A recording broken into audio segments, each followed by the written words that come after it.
पूर्वही देशवा से अइला बभनवा। पूर्वही देशवा से अइला बभनवा। हथवा हरदी केरी गाँठ। बैठहु पंडित चंदन पीड़ैया। कहहु नैहरवा कुशलात। बैठहु पंडित हो चंदन पीड़ैया। कहहु नैहर कुशलात। तुहरे नैहरवा हो क्षेम कुशलतिया। तुहरे जे भैया कबिया। मचिया ही बैठली सासु बढ़ैतीन। सुन सासु अरज हमार। देहु न सासु न अपन चित्र सड़िया। भैया नेवत हम जाम। भैया के हरदी हो चरे उठैया। घर ही देवरवा कबिया। भैया का हरदी हो चरे उठैया।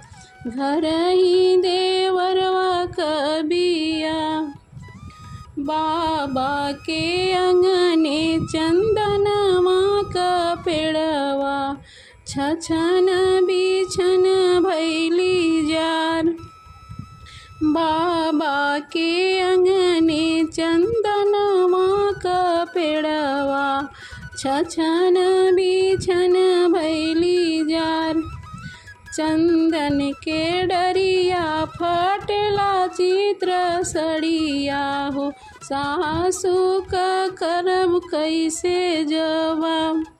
चंदन के खोचवा फटला चित्र सड़िया। सासु का जवाब कैसे दे। काहे के मैया हो रमेलु काहे। काहे के मैया और मेलू काहे बहिना दूर मेलू। काहे चित्र कैलू बैराग। काहे के उर मेलू बहिना। काहे के दूर मेलू। काहे चित्र कैलू बैराग। चंदन के खोचवा फटेला चित्र सड़िया। सासु का जवाब कैसे दे। उरम जनी बहिना उरमली जनी बहिना दुरमली जनी चित्र कर बयराग। अपने मैं बहिना के अस के रे सजबो। जैसे गवन दोंगे जार। साजत साजत भैया सकेनु सजला। साजी देला मड़ुआ पीसान।